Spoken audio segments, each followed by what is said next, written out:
इंशाअल्लाह अपने शौर के मुताबिक कुछ बातें आपके गोश गुजार करूंगा, इस नियत के साथ कि मैं जो कुछ भी कहूं मेरा करीम उस पर सबसे पहले मुझे, उसके बाद आप तमाम को अमल की तौफीक अता फरमाए। आमीन। बेटा बहुत हो गया, बस भगा दूंगा मार के। नहीं सुना मेरे प्यारे आका अलैहिस्सलातु तस्लीम के पर दीवान, जब मैं यहाँ पहुंचा तो मैंने देखा कि जितने हजरात यहाँ मौजूद हैं इतने ही बाहर गली में सड़क पर यहाँ वहां घूमते हुए भी नजर आए। मैं बहुत माजरत के साथ कहूंगा, बात थोड़ी तल्ख है, लेकिन मौजूदा दौर की ये हकीकत है।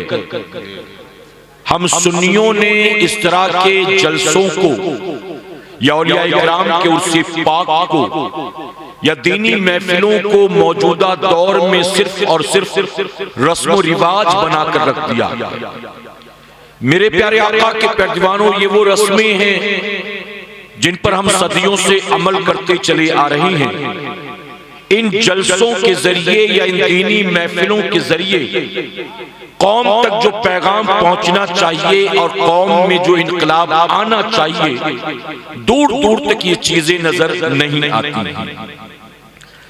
लोग आते हैं सिर्फ इंटरटेनमेंट के लिए, लोग आते हैं भीड़ भाड़ के लिए, लोग आते हैं कहीं कहीं खरीदारी करने के लिए, लोग कहीं पर आते हैं सिर्फ अपना मुंह दिखाने के लिए, लोग कहीं पर आते हैं कानों के चस्के के लिए, लोग कहीं पर आते हैं सिर्फ तफरीह के इरादे से। जबकि मेरे प्यारे आका अलैहिस्सलातु तस्लीम के प्यारे दीवानों, दीनी महफिलों का असल मकसद कानों का चस्का नहीं है, इंटरटेनमेंट नहीं है, रस्मों रिवाज को जिंदा करना नहीं है, बल्कि इन दीनी जलसों और महफिलों के जरिए कौम की जिंदगियों को बदलने की कोशिश करनी चाहिए और उन्हें बताना चाहिए कि किस तरह से तुम कामयाबी के रास्ते के मुसाफिर बन सकते। मेरे प्यारे आका के पैरदीवानों, सैयदना सरकारे गौसे आजम रज़ियल्लाहु तआला अन्हु जब तकरीर करते थे तो आपके इज्तिमा में या यूं कहें आपके जलसे में बैक वक्त 70 हजार का मजमा हुआ करता था। आपके गांव के सालाना जलसे में भी शायद 70 हजार का मजमा इकट्ठा होता, लेकिन गौसे आजम के रोजाना के इज्तिमा में 70 हजार का मजमा होता था। और फरमाया गया कि गौसे आजम की तकरीर में आहू के नारे नहीं लगते थे, बल्कि गौसे आजम की गुफ्तगू को सुनकर लोगों के कलेजे फट जाया करते थे, लोगों की चीखें बुलंद होती थी। और गौसे आजम के बेटे खुद फरमाते हैं कि जब महफिल का इख्तिताम होता तो 70 हजार के मजमे में से हम हर रोज 16 17 लोगों के जनाजे उठाया करते थे। यानी गौसे आजम की तकरीर को सुनकर लोगों के कानों को चस्का नहीं मिलता था, बल्कि गौसे आजम की तकरीर को सुनकर लोगों के दिलों में खौफे खुदा पैदा हो जाया करता था। मेरे प्यारे आका के पैरदीवानों, इस वक्त मौजूदा दौर में ये उम्मत कहां खड़ी है, ये किसी से ढका छुपा नहीं। मेरे प्यारे आका के पैरदीवानों, हमारी बहुत सी मजबूरियां ऐसी हैं कि हम अपनी महफिलों में खुलकर बात नहीं कर सकते। लेकिन बताइए आप, हम अपनी मजबूरी के तहत अगर खुलकर बात ना कर सके तो आने वाले लोग भी क्या हमसे बहरे हैं? क्या उन्हें नजर नहीं आता कि इस वक्त क्या हालात है और क्या मामला? मेरे प्यारे आका के पैरदीवानों, में मिंबर पर मौजूद हूँ और उलमा की मौजूदगी में ये बात अदब के साथ कहना चाहूंगा। अगर आज हमने अपनी रविश को तब्दील न किया, अगर हमने अपनी लाइफस्टाइल को चेंज न किया, हमने अपनी सोच और फिक्र को तब्दील न किया, अगर हमने अपनी जिंदगियों को तब्दील न किया, तो याद रखना आज जहां हम खड़े हैं इससे बदतरीन दौर हमारी आने वाली नस्लें देखेंगी। इसलिए रस्मों रिवाज वाले सुन्नी मत बनो, महज चादर गागर वाले सुन्नी मत बनो, महज संदल जुलूस वाले सुन्नी मत बनो, महज नारों वाले सुन्नी मत बनो, महज खिचड़े देग पुलाव जर्दे हलवे वाले सुन्नी मत बनो। अपनी नस्लों के ईमान और अकीदे की हिफाजत करना चाहते हो, इल्म और अमल वाले सुन्नी बनने की कोशिश करो। क्या इंशाअल्लाह? मेरे प्यारे आका अलैहिस्सलातु तस्लीम के प्यारे दीवानों, अब मेरी जो गुफ्तगू है मैं आपसे गुजारिश करूंगा कि बिल्कुल तवज्जो के साथ आप सुनिएगा कि इंशाअल्लाह एक और तल्ख बात अर्ज कर दूं शुरू में ही। मेरे प्यारे आका के प्यारे दीवानों, सैयदना सरकारे गौसे आजम ने, तवज्जो है ना, सैयदना सरकारे गौसे आजम ने तकरीबन 18 साल तक इल्म हासिल किया। कितने साल तक? गौसे आजम जो मां की कोख से 18 पारों के हाफिज बनकर पैदा हुआ, गौसे आजम जो मां की कोख से अल्लाह के वली पैदा हुआ, शहर जीलान से निकलकर बगदाद शरीफ गए और बगदाद के मदरसे में जाकर आपने दाखिला लिया। बगदाद के मदरसे में आपने 8 साल पढ़ाई की। गौसे आजम ने टोटल 18 साल तक तालीम हासिल की और 18 साल जब आपने तालीम हासिल कर ली तो दरसगाह में बैठे और 32 साल तक गौसे आजम लोगों को पढ़ाते रहे। 18 और 32 कितना होता है जी? 18 और 32 कितना होता है? 18 साल तक इल्म हासिल किया, वो भी उसने जो मां की कोख से वली बनकर पैदा हुआ। 18 साल तक इल्म उसने हासिल किया जो मां की कोख से 18 पारों का हाफिज बनकर पैदा हुआ। सैयदना सरकारे ख्वाजा गरीब नवाज आप संजर को छोड़कर समरकंद गए, बुखारा गए, बगदाद गए इल्म हासिल करने के लिए। हुसूल इल्म के बाद गरीब नवाज ने 20 साल अपने पीरो मुर्शिद के साथ रहकर तरबियत हासिल की। मेरे प्यारे आका के पैगवानों, आप जरा देखें कि चाहे गौसे आजम हो, चाहे ख्वाजा गरीब नवाज हो, जो मां की कोख से वली बनकर पैदा हो, वो भी मदरसे में जाकर तालीम हासिल करते हैं। और आज गौसो ख्वाजा का चाहने वाला मां की कोख से अंगूठा छाप पैदा होता है और कब्र में भी जाहिल ही चला जाता है। गलत तो नहीं कह रहा हूं, ये मेरी बात आपको तल्ख लगेगी, लेकिन जानते हो उलमा मौजूद है, इनकी मौजूदगी में एक बात दर्ज कर दूं। मेरे प्यारे आका के पैगवानों, हिंदुस्तान में इस वक्त मुसलमानों पर एक सर्वे किया गया। ये जो मुझे तकलीफ होती है ना, तकलीफ की वजह क्या? मैं तकरीर नहीं करता हूं, मैं कहता हूं ये मेरी तकरीर नहीं है, कौम के हालात को देखकर ये मेरा दर्द है, लोगों के सामने में बयान करता हूं। आज हमारी कौम कहां खड़ी है देखिए। हिंदुस्तानी मुसलमानों पर एक सर्वे किया गया। हिंदुस्तान में मुसलमानों की आबादी कितनी? कई मुल्क ऐसे हैं कि जिन मुल्कों की टोटल पॉपुलेशन से ज्यादा हिंदुस्तान में मुसलमान रहते हैं। 18 करोड़, 20 करोड़, 22 करोड़, 30 करोड़, जितना भी आप 140 करोड़ की आबादी में तकरीबन 25-30 करोड़ कलमा पढ़ने वाले मुसलमानों पर सर्वे किया गया और सर्वे की रिपोर्ट हमारे और आपके लिए शर्म से डूब मरने वाली है। हिंदुस्तानी मुसलमानों पर सर्वे किया गया और सर्वे का रिजल्ट ये आया कि हिंदुस्तान में रहने वाले मुसलमानों में 42% मुस्लिम ऐसे हैं, 42% मुसलमान ऐसे हैं जिनको पहला कलमा भी नहीं आता। आप बताइए, आप इस बनारस में, इस यूपी में जलसों की कोई कमी है?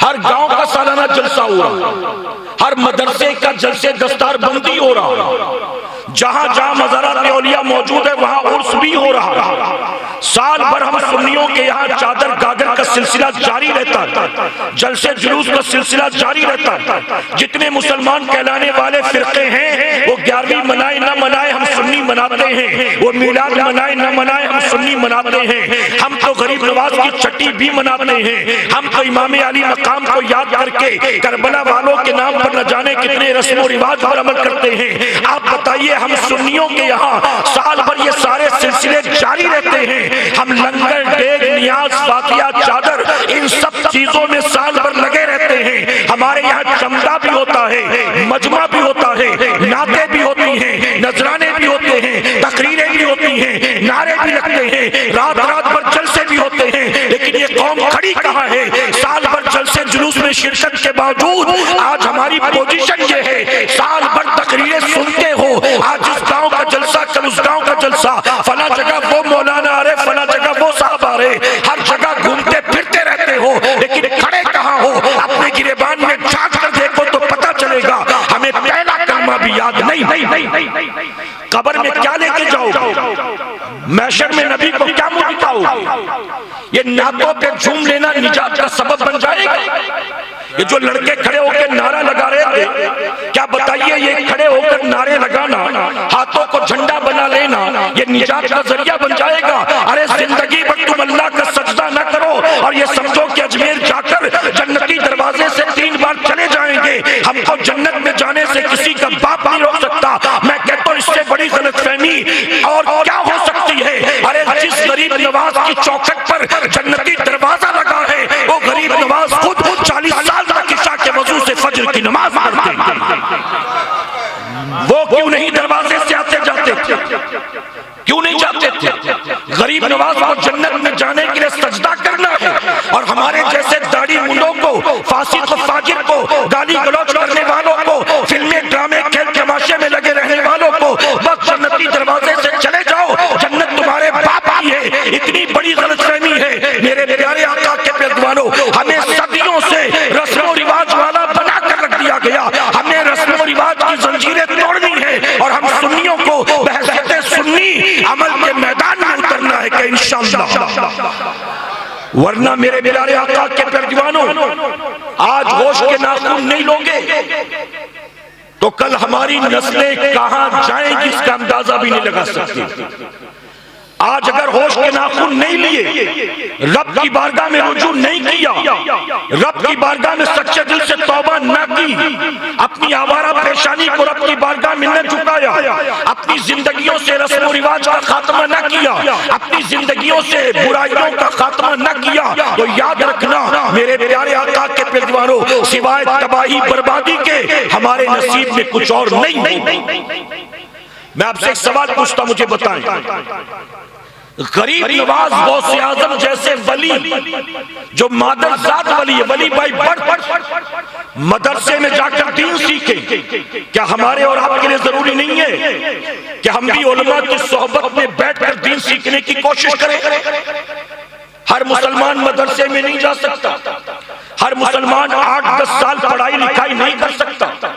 अरे 8-10 साल मदरसे में जाकर हाफिज कारी आलिम नहीं बन सकते, कोई बात नहीं, कम से कम मस्जिद के इमाम की सोहबत में बैठकर किसी हाफिज कुरान से दोस्ती करके किसी इल्म वाले के साथ उठ बैठकर दीन सीखने की कोशिश भी नहीं कर सकते। मेरे प्यारे आका के पेशवानों, कब्र की तारीख वादी में जो 3 सवाल किए जाएंगे, उन 3 सवालों का हमारे रस्म रिवाज से कोई ताल्लुक नहीं। क्या कोई ताल्लुक है उससे? कब्र में जो 3 सवाल किया जाएगा, क्या सवाल होगा नातों पर हाथ उठाया था कि नहीं, खड़े होकर नारा लगाया था कि नहीं, शायर इस्लाम को नजराना दिया था कि नहीं, जलसा तेरे गांव में होता था जाता था कि नहीं, जलसे में तूने चंदा क्यों नहीं दिया, लंगर में तू क्यों नहीं गया? क्या बताओ, ये सवाल होगा कब्र की तारीख वादी में। तो 3 सवाल किए जाएंगे, हमने क्या कभी उन सवालों के बारे में सोचा और हमने कभी उसकी तैयारी की कोशिश की है? मेरे प्यारे आका के पेशवानों, मैं मौजूदा दौर के बारे में बताऊं आपको। ये जो लड़के बैठे ना 16, 18, 20, 22 साल के, इनको लगता है कि दादा बूढ़े हुए थे तो दाढ़ी रखी थी, अब्बा बूढ़े हुए थे तो कुर्ता पैजामा पहनने लगे, नमाजी बन गए। हम भी उस उम्र को पहुंचेंगे तो हम भी दाढ़ी रख लेंगे, हम भी उस उम्र को पहुंचेंगे तो हम भी कुर्ता पैजामा पहन लेंगे। अभी तो जवान है अय्याशी करनी है, अभी तो जवान है मटन गश्ती करनी है, अभी तो जवान है नफ्स परस्ती करनी है, अभी तो जवान है अपनी तबीयत के मुताबिक जिंदगी गुजारना है। मेरे प्यारे आका अलैहिस्सलातु तस्लीम के पेशवानों, आप जानते हो, तवज्जो से मेरी बात सुनिए, इस वक्त हिंदुस्तान में कोरोना के बाद एक रिपोर्ट आई, उस रिपोर्ट के मुताबिक इस वक्त हमारे मुल्क में हर 1 घंटे में 40 साल से कम उम्र के 4 लोगों को हार्ट अटैक आ रहा है। आप सोचिए, 40 साल से कम उम्र के 4 लोग हार्ट अटैक से मर रहे हैं हमारे मुल्क में हर 1 घंटे में। आप ये समझते हैं कि अभी तो अब्बा जिंदा है, अभी तो दादा जिंदा है, पहले फरिश्ता आएगा, दादा को लेकर जाएगा, उसके बाद फिर अब्बा का नंबर लगेगा, फिर तब तक तो मैं भी बूढ़ा हो जाऊंगा, मैं भी तब तक नमाजी बन जाऊंगा, तब तक मैं दाढ़ी रख लूंगा, तब तक मैं भी तौबा कर लूंगा। मेरे प्यारे आका के पैरवानों, याद रखें, दुनिया में आने की तो तरतीब है लेकिन जाने की तरतीब नहीं। आपके दादा पहले आए थे, उसके बाद वालिद साहब आए, उसके बाद चाचा है, ये बात सही है, उसके बाद आप आए, लेकिन जाने में ऐसा नहीं है। जाने में हमने देखा कोरोना काल में 62 साल का बूढ़ा बाप रोता रह गया और 28 साल के जवान बेटे का जनाजा उठाया गया। हमने बूढ़े बाप के कांधे पर जवान बेटों के जनाजे देखे हैं कोरोना काल में। हमने क्या समझा, अमृत भी कराए हैं, हमें मौत नहीं आएगी। मेरे प्यारे आका के पैरवानों, इससे पहले कि मौत का फरिश्ता आए रूह को खींचना शुरू कर दे, क्या जरूरी नहीं है कि रब की बारगाह में तौबा कर ले? क्या जरूरी नहीं है कि अपने आप को अल्लाह रसूल का फरमाबरदार बनाने की कोशिश करें? मेरे प्यारे आका अलैहिस्सलातु तस्लीम के पैरवानों, जो लोग माँ की कोख से वली बनकर पैदा हुए वो मदरसे में जाएं इल्म हासिल करने, और हम माँ की कोख से बेपढ़े लिखे पैदा हुए और कब्र में भी बेपढ़े लिखे चले जाएं, दीन सीखने की कोशिश ना करें, कलमा दुरूद सीखने की कोशिश ना करें, नमाज का तरीका सीखने की कोशिश ना करें। मेरे प्यारे आका के पैरवानों, इन महफिलों का असल मकसद कौम की जिंदगी में इनकलाब पैदा करना, इन महफिलों का असल मकसद जिंदगियों में तब्दीली पैदा करना, अपनी दुनिया और आखिरत को संवारना। बताइए, कोशिश करेंगे इंशाअल्लाह। जब भी कभी जलसे में आए ना, तो जलसे में कान के चस्के के लिए, भीड़ भाड़ देखने के लिए ना आया करें, दीन सीखने के लिए नियत से आया करें, दीन सीखने। अच्छा, ये भी सुनकर ना आया करें फला मौलाना साहब आने वाले, फला साहब आने वाले, किसी के नाम पर भी मत आया करें। किसी के नाम पर आओगे तो सवाब नहीं मिलेगा। अपने घर से जब किसी दीनी महफिल की तरफ निकलो तो सिर्फ अल्लाह और उसके रसूल के नाम पर निकला करें, किसी मुकर्रिर के, किसी शायर इस्लाम के, किसी खतीब के नाम पर नहीं, अल्लाह और उसके रसूल के नाम पर कहे इंशाअल्लाह। मेरे प्यारे आका अलैहिस्सलातु तस्लीम के पैरवानों, अब आप मुझे बताएं, मैं एक दो सवाल पूछता हूं, इस सारी कायनात का खालिक कौन है जी? सारी कायनात का खालिक कौन? सारी कायनात का मालिक कौन? जिंदगी और मौत पर कुदरत रखने वाला कौन? समंदर की मछलियों को खिलाने वाला कौन? बिलों की चींटियों को पालने वाला कौन? हवा में उड़ने वाले परिंदों को रोजी देने वाला कौन? हमारे सीने में दिल को धड़काने वाला कौन? हमारी रगों में खून दौड़ाने वाला कौन? हमारी सांसों को चलाने वाला कौन? हमारे जिस्म में रगों का जाल फैलाने वाला कौन? रोजाना सोने के बाद हमें जगाने वाला कौन? जिंदगी और मौत पर कुदरत रखने वाला कौन? इज्जत और जिल्लत देने वाला कौन? हमने ये गवाही दी ना, खालिक भी अल्लाह, मालिक भी अल्लाह, राज़िक भी अल्लाह, यानी मेरा सब कुछ अल्लाह और सब कुछ उसके दस्ते कुदरत में, सब कुछ उसके इख्तियार और पावर और कंट्रोल में। अब बताइए, जब हम इस बात की गवाही देते हैं कि मेरा खालिक भी अल्लाह है, मालिक भी अल्लाह है, राज़िक भी अल्लाह, तो इस गवाही देने के बाद क्या हमें और आपको ये ज़ेबा देता है कि जिस अल्लाह को खालिक को मालिक माने उसी अल्लाह की नाफरमानी करे?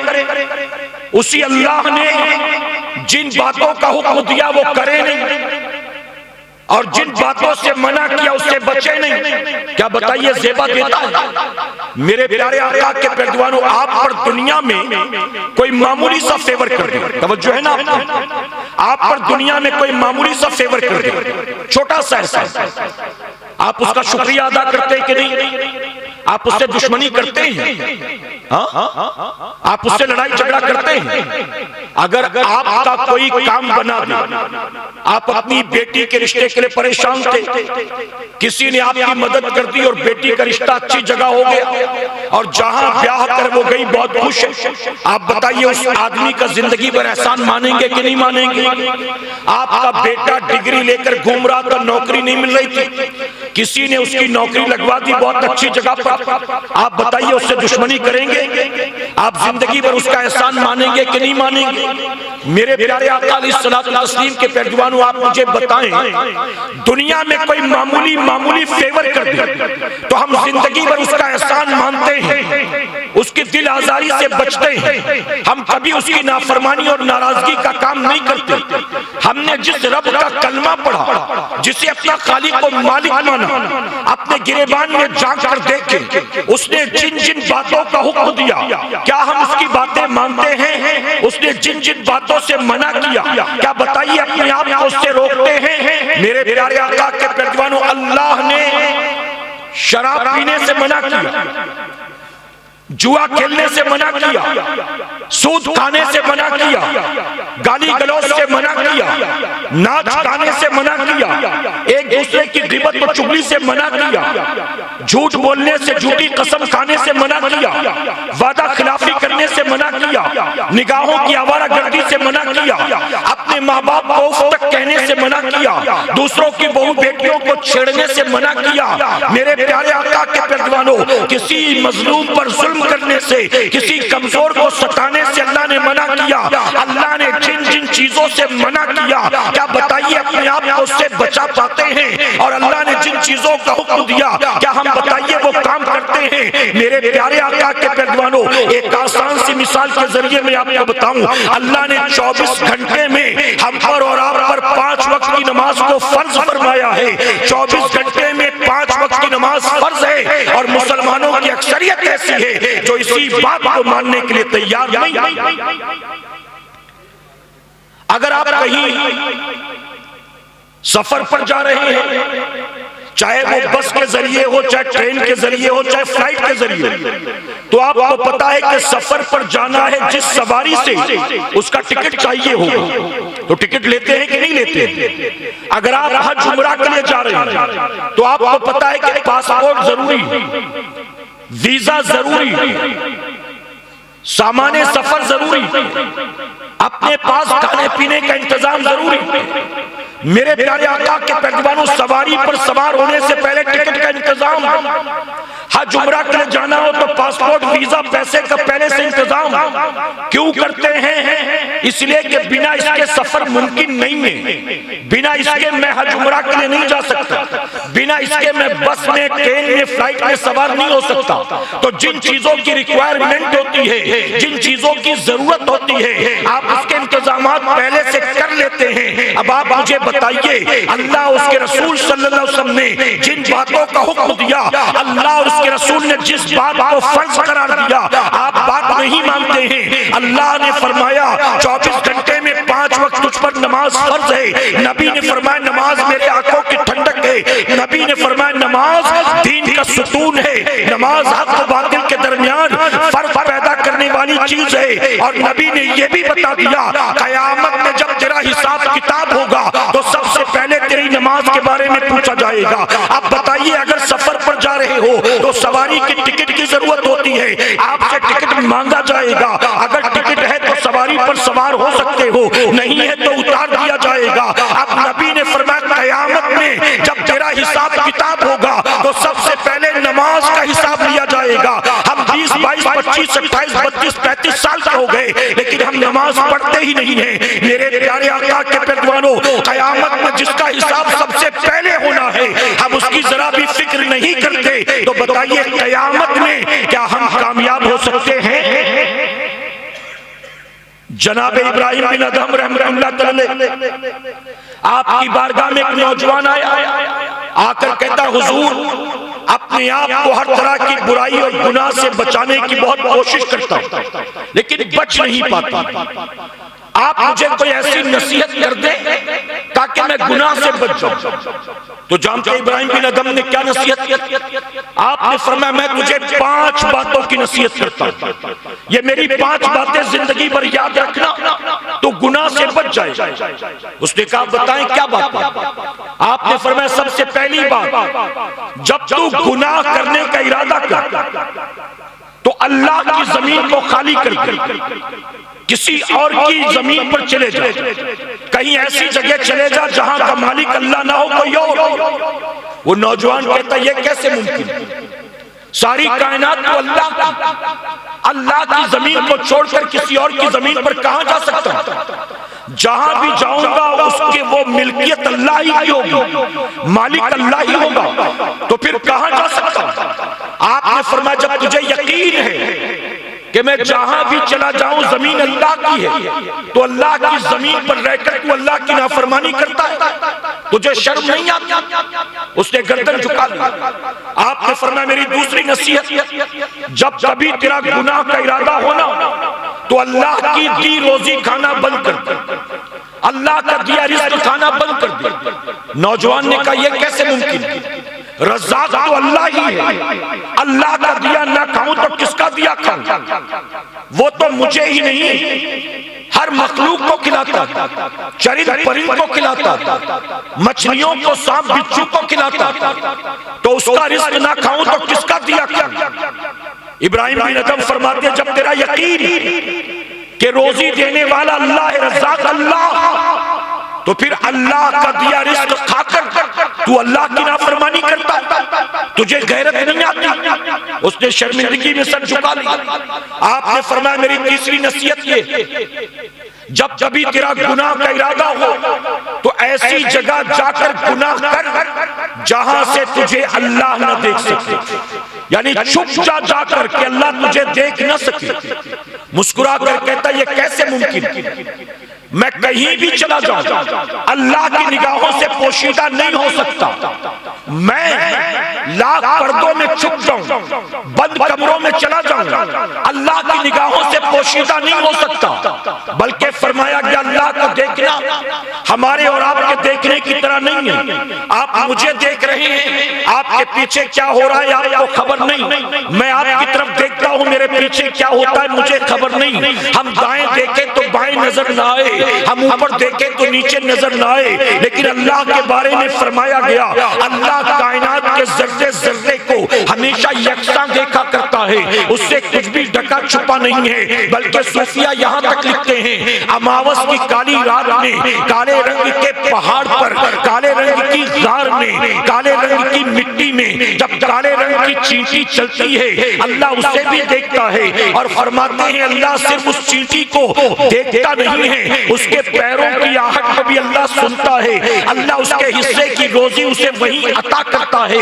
ऐ सरकारे मदीना के तर्जुमानों, आप बताइए अमावस की काली रात में, काले रंग के पहाड़ पर, काले रंग की गार में, काले रंग की मिट्टी में जब काले रंग की चींटी अल्लाह की निगाहों से पोशीदा नहीं हो सकती, तो हमारे और आपकी तरह 5.5-6 फीट का इंसान क्या अल्लाह की निगाहों से कभी पोशीदा हो सकता है? मेरे प्यारे आका के तर्जुमानों, हम गुनाह करते हैं ये सोच करके कोई नहीं देख रहा, हम भूल जाते हैं कि कोई से मुराद हमारे माँ बाप नहीं देखते, चाचा मामू नहीं देखते, नाना दादा नहीं देखते, लेकिन कयामत में जिस अल्लाह को हिसाब देना है वो अल्लाह तो मुझे देख रहा है, और कयामत में मुझे माँ बाप को हिसाब नहीं देना, जिसकी निगाहों से कभी पोशीदा नहीं हो सकता, उस अल्लाह को हिसाब देना है।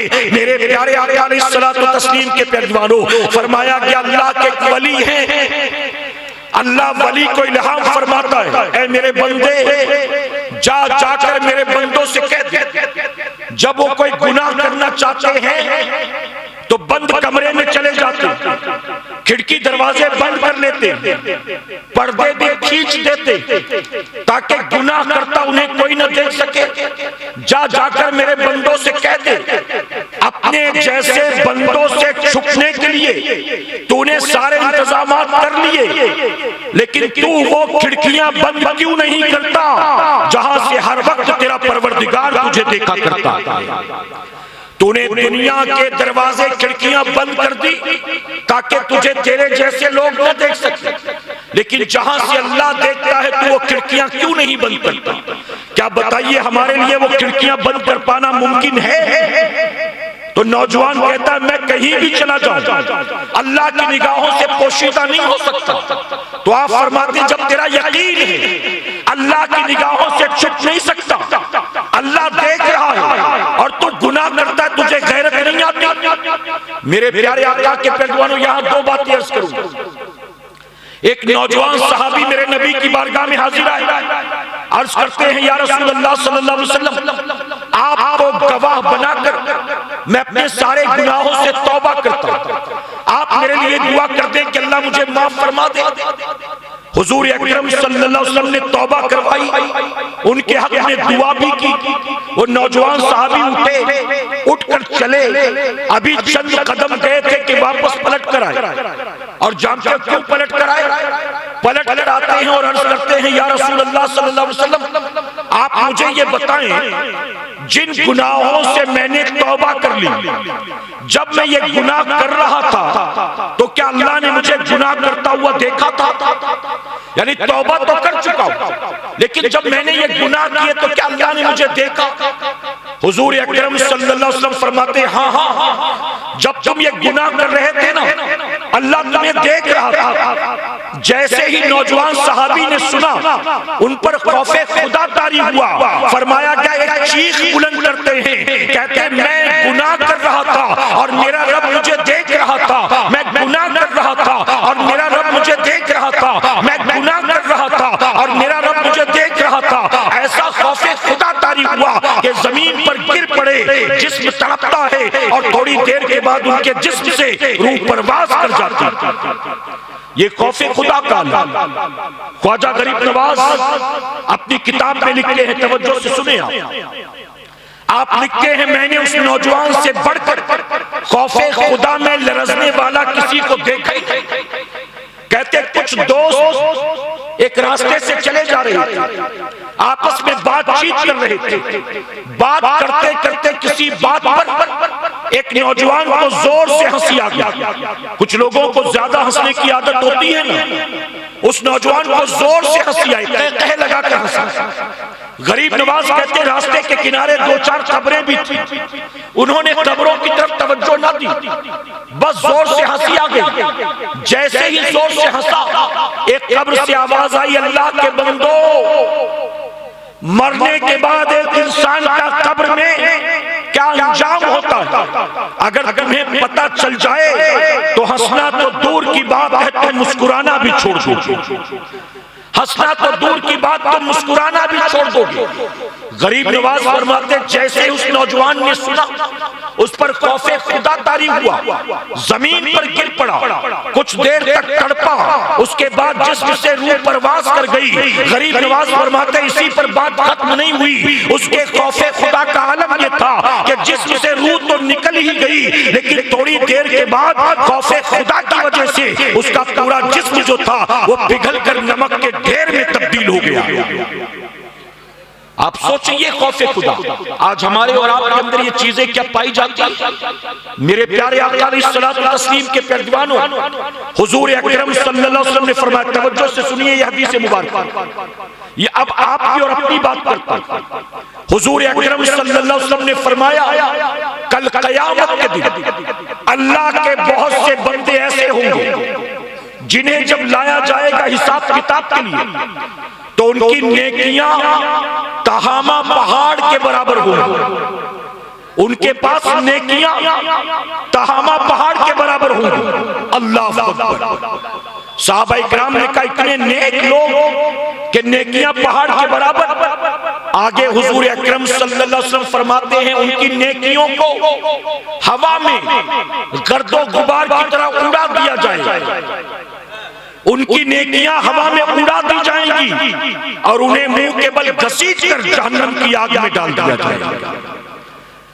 सहाबा इकराम हैरान, पहाड़ के बराबर नेकियां लेकर आए, फिर भी जहन्नम में गए, नेकियां काम नहीं आई। तो जानते हो मेरे नबी ने क्या फरमाया? मेरे आका सल्लल्लाहु अलैहि वसल्लम फरमाते हैं नेकियां तो पहाड़ के बराबर लेकर आए, लेकिन उनके हालात ऐसे थे कि वो लोग जलवतों में अच्छे होते थे, खलवतों में अच्छे नहीं होते थे। यानी जब लोगों के साथ होते तो सुभान अल्लाह भी कहते थे, जब लोगों के साथ होते थे अल्लाह का जिक्र भी कर लेते थे, जब लोगों के साथ होते थे अल्लाह का सजदा भी कर लेते थे, जब लोगों के साथ होते थे तो कुरान की तिलावत भी कर लेते थे। नबी फरमाते हैं उनकी जलवतें तो अच्छी थी, खलवतें अच्छी नहीं थी, यानी महफिल में होते तो लोगों के साथ अच्छे बनकर रहते थे, लेकिन जब तन्हाई में रहते तो बुराई करते थे, अल्लाह रसूल की नाफरमानी और बगावत के काम करते थे। मेरे प्यारे आका के पैरवानों, हम अपने गिरेबान में जांच कर देखें तो पता चलेगा आज जहन्नम में जाने के लिए शराब पीना ही जरूरी नहीं है, आज जहन्नम में जाने के लिए ही जुआ खेलना ही जरूरी नहीं है, आज जहन्नम में जाने के लिए जिना करना ही जरूरी नहीं है, आज जहन्नम में जाने के लिए हमें और आपको किसी का मर्डर करना ही नहीं है, बल्कि आज जहन्नम में जाने के लिए हमारा ये मोबाइल फोन ही काफी है। हम अकेले में होते हैं, हम तन्हाई में होते हैं, अपने मोबाइल में क्या क्या करते हैं, क्या क्या देखते हैं। मेरे प्यारे आका के पैरवानों,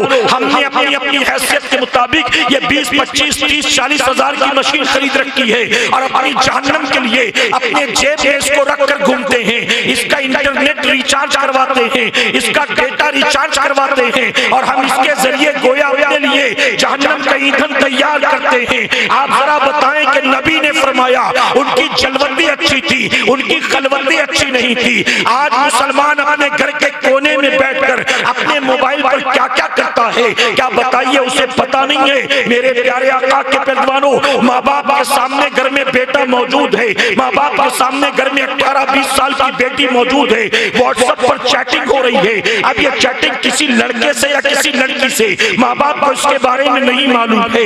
अब जो तस्वीरें और वीडियो देखे जा रहे हैं, अब कौन कौन सी वेबसाइट पर विजिट किया जाता है, अब यूट्यूब पर क्या क्या सर्च किया जाता है, माँ बाप को अगरचे कुछ भी नहीं मालूम है, लेकिन बताइए क्या मोबाइल को नहीं मालूम है, क्या दुनिया को नहीं मालूम है, क्या अल्लाह रसूल को नहीं मालूम है। मेरे प्यारे आका के पैरवानों, इसलिए मेरे नबी ने फरमाया उनकी जलवती अच्छी थी, उनकी खलवती अच्छी नहीं थी। महफिल में आते तो नारे भी लगा लेते थे, जुलूस में आते तो लोगों के साथ शरीक हो जाते थे, रात को गलियां भी सजाया करते थे, वो नियाज़ें भी बनवाया करते थे, वो जब मस्जिद में आते तो सजदा भी मिलकर करते थे सबके साथ में, लेकिन जब अकेले होते थे तो अल्लाह रसूल की बगावत और नाफरमानी के काम करते थे। आज हमारी और आपकी यही पोजीशन है। मेरे प्यारे आका के पैरवानों, इब्राहिम बिन अदहम ने कहा जब गुनाह करना चाहता है तो ऐसी जगह चला जा जहां तुझे अल्लाह न देख सके। उसने कहा यह मुमकिन नहीं है। फिर फरमाते हैं ये कैसे हो सकता है? तुझे यकीन है कि अल्लाह देख रहा है और तू अल्लाह की नाफरमानी करता है, उसकी जमीन पर रहकर उसकी नाफरमानी करता है, उसका रिस्क खाकर उसकी नाफरमानी करता है, उसकी निगाहों के सामने उसकी नाफरमानी करता है। मेरे प्यारे आका के पैरवानों, इसके बाद आपने फरमाया मेरी चौथी नसीहत ये है, जब मौत का फरिश्ता आएगा और तेरी रूह को कब्ज करना चाहेगा, कह देना मैं अभी नहीं मरूंगा, अभी मैं जवान हूँ, अभी तो मैं और जीना चाहता हूँ, कह देना चले जा मैं तेरे साथ नहीं आता। नौजवान मुस्कुरा कर कहता है मौत का फरिश्ता जब किसी की रूह कब्ज करने आता है, सामने वाला चाहे न चाहे फरिश्ता रूह निकाल कर ही जाता है। मैं कितना भी रोकूं, मना करूं, तड़पूं, पछताऊं, लेकिन फरिश्ता छोड़ने वाला नहीं है, वो तो मेरी रूह कब्ज करके ले जाएगा। जानते इस पर इब्राहिम बिन अदहम ने कहा जब तू जानता है कि मौत तुझे कभी भी आ सकती है तो फिर तू मौत की तैयारी क्यों नहीं करता? तू अय्याशियों में क्यों लगा है? अल्लाह रसूल की नाफरमानी में क्यों लगा है? मेरे प्यारे आका के पैरवानों, हर एक घंटे में 4 आदमी 40 साल से कम उम्र के इस वक्त हमारे मुल्क में मर रहे हैं। आपने सोशल मीडिया पर देखा होगा, एक आदमी क्रिकेट खेलते खेलते हार्ट अटैक आ जाता है, शादी के स्टेज पर नाचते नाचते हार्ट अटैक आ जाता है, जिम के अंदर वेट लिफ्टिंग करते करते हार्ट अटैक आ जाता है। आप जरा सोचे तो सही, कितने लोग दुनिया से जा चुके, हमारा नंबर कौन से घंटे में लगने वाला है हम नहीं जानते हैं, इसके बावजूद गफलत के शिकार हैं। मेरे प्यारे आका के पैरवानों, हम दुनिया में इतने उलझ कर रह गए, इतने उलझ कर रह गए। मेरे नबी ने 1450 साल पहले फरमाया था मुझे अपने बाद इस बात का डर नहीं है कि तुम शिर्क करोगे। नबी ने फरमाया मुझे इस बात का डर नहीं है कि तुम मेरे बाद शिर्क करोगे, मुझे इस बात का डर है कि तुम दुनियादार बन जाओगे। आज हमारी पोजीशन यही है, हम शिर्क तो नहीं कर रहे हैं, हम दुनियादार बन चुके हैं। हमारे पास दुनिया के लिए वक्त है, अल्लाह का सजदा करने के लिए वक्त नहीं है। हमारे पास व्हाट्सएप फेसबुक के लिए वक्त है, हमारे पास यूट्यूब टिकटॉक के लिए वक्त है, हमारे पास रात भर पबजी खेलने के लिए वक्त है, हमारे पास वक्त नहीं है अल्लाह का सजदा करने के लिए वक्त नहीं है, कुरान की तिलावत के लिए वक्त नहीं है, अल्लाह का जिक्र करने के लिए वक्त नहीं है। मेरे प्यारे आका अलैहिस्सलातु तस्लीम के पैरवानों, इसके बाद इब्राहिम बिन अदहम फरमाते हैं, मेरी पांचवी नसीहत तेरे लिए ये है, जब तेरे गुनाहों के सबब तुझे मुंह के बल घसीट कर जहन्नम में डाला जाएगा, उस वक्त अकड़ जाना और कह देना मैं जहन्नम में नहीं जाता, मैंने दुनिया में ऐश किए हैं, आखिरत में भी मजे चाहिए, मुझे जन्नत में लेकर चलो। तो जानते हो नौजवान क्या कहता है? कहता है वहां मेरी मर्जी थोड़ी न चलेगी, वहां तो मेरी नेकी बदी को देखा जाएगा, नेकियां होंगी तो जन्नत में दाखिल किया जाऊंगा, नेकियां नहीं होंगी तो जहन्नम में डाल दिया जाऊंगा। इब्राहिम बिन अदहम फरमाते जब तुझे ये भी पता है कि तेरे गुनाह तुझे जहन्नम की आग तक ले जाएंगे, इसके बावजूद तू गुनाह करता है, इसके बावजूद तू अल्लाह की नाफरमानी और बगावत करता है। मेरे प्यारे आका के पैरवानों, आप बताइए हम सब के हालात और मामलात यही है कि नहीं है? हम अल्लाह के खालिक होने का इनकार नहीं करते, अल्लाह के मालिक होने का इनकार नहीं करते, वहदहू ला शरीक मानते हैं, हम उसे कादिर मुतलक मानते हैं, हम उसे जिंदगी मौत पर कुदरत रखने वाला मानते हैं, हम ये सारी चीजें मानते हैं, इसके बावजूद अल्लाह की बातें नहीं मानते। हमारी पोजीशन ये है, हम अल्लाह को मानते हैं, हम अल्लाह की नहीं मानते हैं। और मेरे प्यारे आका के पैरवानों, सिर्फ मोमिन वो नहीं होता जो अल्लाह को मान लेता है, बल्कि मोमिन होने के लिए अल्लाह को भी मानना है और अल्लाह की भी मानना है। हमें और आपको चाहिए हम अपनी जिंदगियों से गुनाहों को निकाल दें, अपनी जिंदगियों से बुराइयों को निकाल दें, अपने आप को खुश अकीदा सुन्नी मुसलमान हैं दीन के शरीयत के साचे में डालने की कोशिश करें। मेरे प्यारे आका अलैहिस्सलातु तस्लीम के प्यारे दीवानों, सैयदना सरकार गौसे आज़म, मैं रस्म रिवाज की बात कर रहा था जहां से गुफ्तगू शुरू हुई। हुजूर गौसे आज़म ने 32 साल तक मदरसे में बच्चों को पढ़ाया और गौसे आज़म के मदरसे से हर साल तकरीबन 3000 बच्चे फारिग हुआ करते थे। कितने बच्चे? गौसे आज़म के मदरसे से आज किसी मदरसे में 2-3 बच्चे भी फारिग होना तो उन 2-3 बच्चों की दस्तार बंदी के लिए शानदार जलसा किया जाता है। यहां तक कि हमने देखा जलसों का सिलसिला शुरू है दस्तार बंदी। इस वक्त यूपी में, बिहार में, महाराष्ट्र में, वेस्ट बंगाल में, उड़ीसा में, झारखंड में, हर जगह दस्तार बंदी का सिलसिला जारी। कहीं 2 बच्चे हाफिज बन रहे, कहीं 3 बच्चे हाफिज बन रहे, कहीं 8 बच्चे हाफिज बन रहे, कहीं 10 बच्चे हाफिज बन रहे। मेरे प्यारे आका अलैहिस्सलातु तस्लीम के पैरवानों, 2-4 बच्चे भी जहां फारिग हो हाफिज कुरान बने, वहां जलसा शानदार होता है, इश्तिहारात लगते हैं, मजमा जमा किया जाता है, लाखों खर्च किया जाता है। आप सोचे कि जो दस्तार बंदी के जलसे हो रहे हैं, इन जलसों में अगर 2-2 लाख रुपया भी खर्च हो रहा होगा तो कौम का कितना पैसा जलसे दस्तार बंदी में खर्च होता है। और गौसे आज़म के मदरसे से 3000 बच्चे हर साल फारिग हुआ करते थे और उनके लिए इस तरह से एहतमाम नहीं होता था। और मेरे प्यारे आका के पैरवानों, गौसे आज़म ने अपनी 32 साल जिंदगी में, यानी जब मदरसे में पढ़ाते थे, आपने 32 साल में बराह रास्त 1 लाख बच्चों को पढ़ाया। और गौसे आज़म के शागिर्द ये भी सुन लो, कभी कभी मैं उलमा चले गए, वरना मैं एक सवाल पूछता हूं, ये जो हमारे बच्चे फारिग होकर निकलते हैं ना, जो बच्चे बैठे हैं मदरसे के, वो सुनने अवाम में, जिम्मेदारान में जो वो सुन, पूरे हिंदुस्तान में कितने मदारिस हैं? हर मदरसे से अगर 5 बच्चा भी फारिग हो रहा है तो अब ये बच्चे जो हाफिज बनकर, आलिम बनकर, कारी बनकर, मौलवी की पढ़ाई करके निकल रहे, जिनकी दस्तार बंदी हो गई शानदार, अब ये बच्चे कहां जाएंगे? इनका फ्यूचर क्या? हर साल क्या इतने नए मदरसे तामीर हो रहे हैं हमारे मुल्क में? क्या इतनी मस्जिदें खाली हो रही हमारे मुल्क में? अब ये बच्चे करेंगे क्या? मकतब पढ़ाएंगे, मदरसा पढ़ाएंगे, इमामत करेंगे, क्या करेंगे? इन बच्चों का फ्यूचर क्या? इनके बारे में क्या सोचें? गौसे आज़म के जो शागिर्द थे, गौसे आज़म के शागिर्द फरागत के बाद मुसल्ला नहीं ढूंढते थे, मकतब और मदरसा नहीं ढूंढते थे, बल्कि फरमाया गया उस वक्त दुनिया भर में जहां कहीं इस्लामिक हुकूमत थी, जहां जहां मुसलमान बादशाह मौजूद थे, उन बादशाहों के मुशीर और वजीर गौसे आजम के शागिर्द हुआ करते। गौसे आजम के जो शागिर्द थे, बैतुल मुक़द्दस को सुल्तान सलाउद्दीन की क़यादत में जिस पहली फौज ने फतेह किया था यहूदियों के हाथों से, उस पहली फौज के अंदर अक्सर फौजी गौसे आजम के शागिर्द हुआ करते। नहीं आ रही बात समझ में आपकी?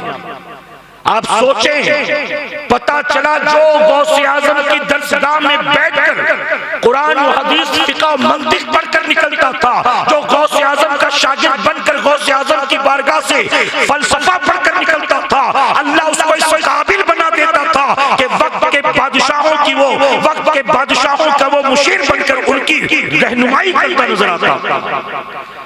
गौसे आजम का शागिर्द लोगों के घर घर जाकर ट्यूशन पढ़ाने वाला, लोगों के घर घर जाकर सूरह बकरा पढ़ने वाला, लोगों के घर घर जाकर फातिहा ख्वानी पर अपना पेट पालने वाला नहीं था। गौसे आजम का जो शागिर्द था, गौसे आजम का शागिर्द फौज के अंदर जाकर दुश्मनों का मुकाबला करने की ताकत रखता था।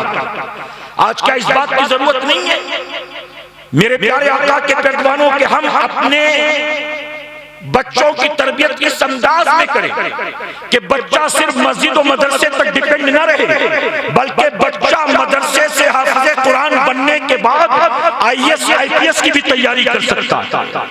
बच्चा मदरसे से फरागत के बाद MBA भी कर सकता है। बच्चा मदरसे से हाफिज़े कुरान बनने के बाद LLB भी कर सकता है। बच्चा मदरसे से हाफिज़े कुरान बनने के बाद अपनी मार्केट में बैठकर बड़ा बिजनेसमैन भी बन सकता है। हम हनफी जिनके मानने वाले हैं, इमाम आजम अबू हनीफा, नौमान बिन साबित, हम उन्हें इमाम आजम कहते हैं। ये मत समझना कि कूफा की मस्जिद के इमाम थे इसलिए उनको इमाम कहा जाता है। आप फिक़ह के इमाम थे और इमाम आजम की शान ये थी, आप जहां एक स्कूल ऑफ थॉट के, एक फिक़ह के इमाम थे, वही इमाम आजम अबू हनीफा अपने दौर के कपड़े के बहुत बड़े कारोबारी भी थे, बहुत बड़े बिजनेसमैन। आपका कंटेनर नहीं आता जाता, आपका इंपोर्ट एक्सपोर्ट का बिजनेस था, आपकी शिप चलती थी, बाकायदा आपकी शिप चलती थी। आप इतने बड़े कपड़े के ताजिर थे, कारोबारी थे। तो मदरसे से फरागत के बाद, तवज्जो है ना, मदरसे से फरागत के बाद जरूरी नहीं है कि मुसल्ला ही तलाश करो, मकतब या मदरसा ही तलाश करो, ट्यूशन ही तलाश करो, बल्कि मदरसे से फरागत के बाद दुनियावी इल्म हासिल करके दुनिया के साथ कांधे से कांधा मिलाकर चलने की सलाहियत भी अपने अंदर पैदा करो। और मेरे प्यारे आका के पैगंबरों, जिस बच्चे ने पूरा कुरान अपने सीने में महफूज कर लिया, अरे जो कुरान को हिफ्ज करने की सलाहियत रखता है, वो चाहे नीट के एग्जाम में बैठ जाए, IAS IPS के एग्जाम में बैठ जाए, हर इम्तिहान में अल्लाह उसको कामयाबी अता फरमाए। उसकी वजह कि दुनिया में जितने उलूम है ना, हर उलूम का असल सर चश्मा कुरान मुक़द्दस। दुनिया के सारे उलूम निकले कुरान से। तो जिसने पूरा कुरान सीने में महफूज कर लिया, क्या वो दूसरी किताबें नहीं पढ़ सकता, दूसरी किताबें नहीं याद कर सकता? अरे जिसने अल्लाह का कलाम अपने सीने में महफूज कर लिया, उसके लिए न्यूटन के लॉ याद करना मुश्किल नहीं है, आइंस्टाइन का फॉर्मूला याद करना मुश्किल नहीं है, आर्किमिडीज के सिद्धांत याद करना मुश्किल नहीं है। जो पूरा कुरान अपने सीने में 2.5, 3, 4 साल की मुख्तसर मुद्दत में सजा सकता है, वो दुनिया के किसी रास्ते पर भी निकलेगा अल्लाह की जात पर भरोसा करके, यकीनन मेरा करीम उसको दुनिया में कामयाबी और बरकत अता फरमाएगा।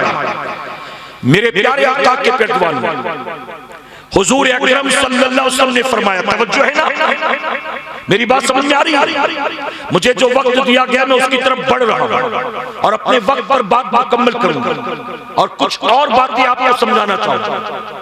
मेरे प्यारे आका के पैगंबरों, हुजूर अकरम सल्लल्लाहु अलैहि वसल्लम ने फरमाया सहाबा से मुखातिब होकर, मेरे सहाबियों, तुम आलिम बनना या फिर तालिबे इल्म बनना, या फिर उलमा की सोहबत में उठने बैठने वाले बनना, या फिर उलमा से मोहब्बत करने वाले बनना, या तो आलिम बनो। नबी जानते थे सारे आलिम नहीं बन सकते, तो कहा ठीक है थोड़ा आसान कर देते, तालिबे इल्म बन जाओ, स्टूडेंट बन जाओ, किसी आलिम का शागिर्द बन जाओ।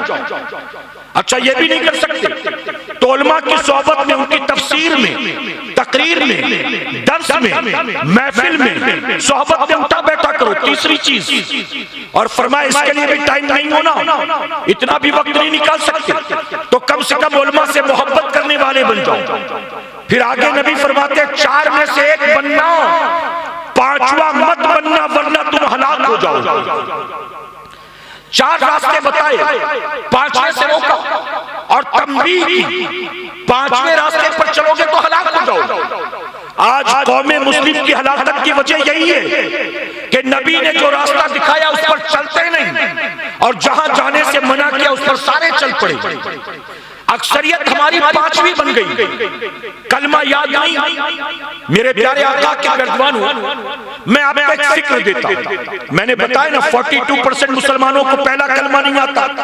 मैं आपको एक फिक्र देता हूं, किसी ऐसे इलाके में जाओ जहां मुसलमानों की अक्सरियत, उस इलाके में 50 शादीशुदा मुसलमान मर्द औरतों को जमा करो, शादीशुदा जोड़ो जिनकी 8, 10, 12, 15 साल पहले शादी हुई, जिनके 2, 2, 4, 4 बच्चे। अपने इलाके की तरफ से कोई कमेटी, कोई तंजीम, कोई मदरसा, कोई खानका एक सर्वे कर ले अपने इलाके में, 50 शादीशुदा जोड़ों को बुलाओ और उन 50 शादीशुदा जोड़ों से 5 सवाल करो। मर्द औरत दोनों से पूछो गुस्ल में कितनी बातें फर्ज, ये पहला सवाल। गुस्ल कितनी बातों की बुनियाद फर्ज होता है, ये दूसरा सवाल। वजू में कितनी बातें फर्ज, ये तीसरा सवाल। इसके बाद चौथा सवाल, बीवी से पूछो अल्लाह ने शौहर का तुझ पर क्या हक रखा, ये बता। शौहर का चौथा सवाल, अल्लाह ने बीवी का तुझ पर क्या हक रखा, ये बता। 4 सवाल हो गए। अब 5वां सवाल दोनों से पूछो, अल्लाह ने तुम्हारी औलाद का तुम पर क्या हक रखा, ये बताओ। अल्लाह ने तुम्हारी औलाद का तुम पर क्या हक रखा, ये बताओ।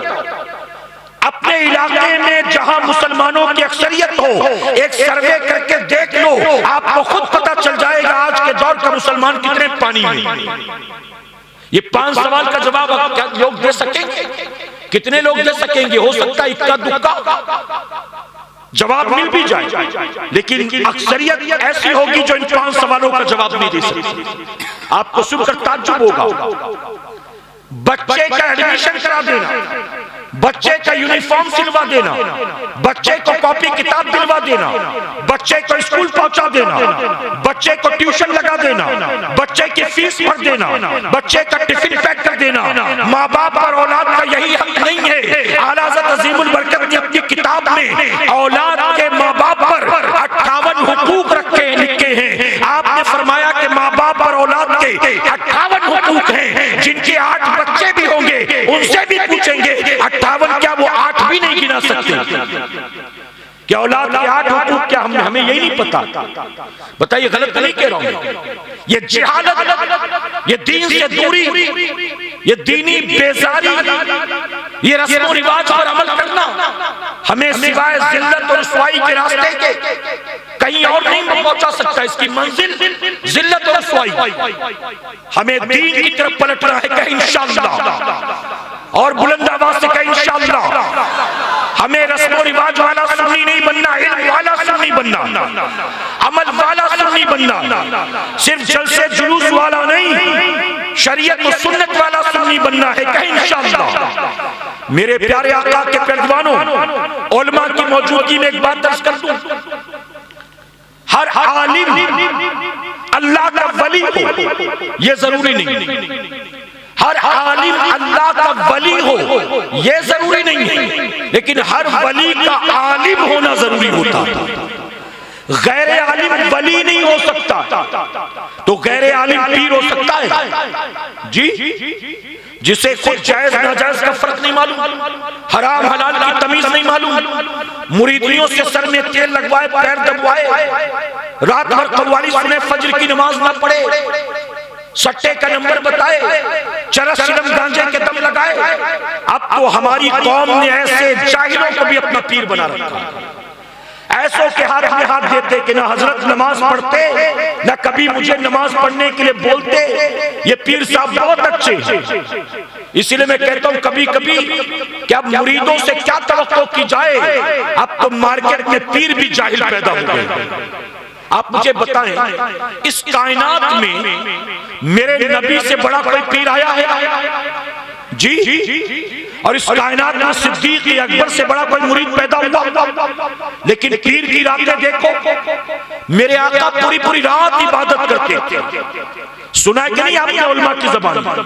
पढ़ा तो नहीं होगा, कहीं सुना तो होगा कहीं ना कहीं। मेरे नबी पूरी पूरी रात इबादत करते, आपके पाए नाज में वरम पड़ जाते थे। जिस अल्लाह की इबादत करते, अल्लाह खुद फरमाता महबूब कुछ देर आराम तो कर लो, महबूब कुछ देर आराम तो कर लो। लेकिन मेरे आका पूरी रात इबादत करते थे। और जब पीर पूरी रात इबादत करता है तो मुरीद आखिर गाफिल कैसे रह सकता है? अब सिद्दीक अकबर की रातें भी देख लो, सिद्दीक अकबर भी पूरी रात इबादत करते थे। और किताबों में आता है किसी रात पूरी रात क़याम में गुजर जाती थी, कभी रुकू तक पहुंच जाते तो रुकू ही में पूरी रात गुजर जाती थी, कभी सजदे में चले गए, अल्लाह ने पर्दे उठा दिए तो अबू बकर पूरी रात सजदे में गुजार देते थे। ऐ सरकारे मदीना के पैरवानों, जब पीर अमल करने वाला होता है तो मुरीद भी अमल के रास्ते का मुसाफिर होता है। लेकिन अगर पीर ही जाहिल हो, बेपढ़ा लिखा हो, चंसी गंजेड़ी अफीमची बेनमाजी हो, फासिक और फाजिर हो, तो अपने मुरीद की क्या तरबियत करेगा? इसीलिए मेरे प्यारे आका के पैरवानों, उलमा की सोहबत में बैठो, उलमा से मोहब्बत करो। अगर इज्जत चाहते हो, खोया हुआ वकार चाहते हो, कामयाबी चाहते हो, सरबुलंदी चाहते हो, पलट आओ, रस्म और रिवाज की जंजीरों को तोड़ दो, पलट आओ, दीन की तरफ आओ, शरीयत और सुन्नत की तरफ आओ। मेरे प्यारे आका के पैरवानों, फज्र की नमाज के वक्त पैर पसारे सोना यजीद पलीद का काम है, और फज्र में उठकर अल्लाह के सजदे करना इमाम हुसैन का काम है। दीन की तरफ पलटो, कहें इंशाअल्लाह। अल्लाह के नबी सैयदना मूसा अलैहिस्सलाम, तवज्जो से सुनिएगा, अब मैं अपनी गुफ्तगू कंक्लूजन की तरफ ले चलूं, समेट रहा हूं। हमारी माएं बहनें भी मौजूद हैं तो उन तक भी मेरी आवाज पहुंचेगी, ना हो तो घर जाकर उनको मेरा मैसेज दे देना। मूसा अलैहिस्सलाम की बारगाह में एक औरत आई, बनी इस्राइल, रो रही थी। आपने फरमाया क्या हुआ? कहती अल्लाह के नबी बहुत बड़ी पापन हूं, बहुत बड़ा पाप कर लिया, आप दुआ कर दे कि अल्लाह माफ कर दे। मूसा अलैहिस्सलाम ने फरमाया क्या गुनाह किया बता। उसने कहा गुनाह न पूछिए, गुनाह बता दूंगी आपको नफरत हो जाएगी मुझसे, गुनाह न पूछे, बस दुआ कर दे अल्लाह मुझे माफ कर दे। मूसा अलैहिस्सलाम ने फरमाया पहले बता तो सही किया क्या तूने? वो कहती कहा ना मत पूछे आप, मैंने बहुत बड़ा गुनाह किया। मूसा अलैहिस्सलाम फरमाते जब तक तू बताएगी नहीं मैं तेरे हक में दुआ नहीं करूंगा, या तो बता तूने क्या किया है तो जा यहां से। उसने कहा ठीक है, सुनना चाहते तो सुन ले मैंने क्या किया है, आपको जानना ही है ना तो सुन ले। उसने कहा मैं फला कबीले से ताल्लुक रखती हूं, मेरे पूरे कबीले ने मेरे घराने की बहुत इज्जत, लोग हमारा बहुत एहतराम करते, अभी तक मेरी शादी नहीं हुई। एक दिन ऐसा हुआ कि शैतान मुझ पर गालिब आया, मेरे नफ्स ने मुझको बहकाया और मैंने एक नौजवान को जिना की दावत दी थी। रात के अंधेरे में वो नौजवान लोगों से छुपता छुपाता मेरे कमरे में आ गया। रात भर हम दोनों ने मिलकर बदकारी की। सुबह सूरज निकलने से पहले वो नौजवान दबे पांव वैसे ही पलट कर चला गया जैसे रात अंधेरे में आया था। बनी इस्राइल की वो औरत कहती जब मैं सुबह सोकर उठी मुझे डर था कि कहीं लोगों को पता न चल जाए कि रात मैंने कितना बड़ा गुनाह किया, लेकिन कहती है सुबह उठने के बाद मैंने देखा तो मेरी इज्जत में कोई कमी नहीं आई थी। आते जाते लोग सलाम करते, एहतराम करते। अब जब मैंने ये देखा कि किसी को पता नहीं कि मैंने कितना बड़ा पाप किया तो मैं खुश हो गई कि चलो नफ्स को तस्कीन भी हासिल हो गई और कोई जान भी न सका कि मैंने क्या गुनाह किया। अब वो कहती है मैंने गुनाह तो कर लिया, पर्दा भी पड़ा रहा, लेकिन चंद महीनों के बाद मुझे एहसास हुआ कि रात के अंधेरे में जो मैंने गुनाह किया था ना, अब उस गुनाह की वजह से मैं हामिला हो चुका हूं। अब समझ में नहीं आया कि क्या करें। अब तक तो पर्दा पड़ा रहा, लेकिन अब क्या? वक्त के साथ साथ मेरा जिस्म खुद जाहिर कर देगा कि मैं कितनी बड़ी गुनाहगार। अब वो कहती है मैं क्या करूं, समझ में नहीं आ रहा। शैतान ने फिर एक बार मशवरा दिया। शैतान ने कहा घबराती क्यों है?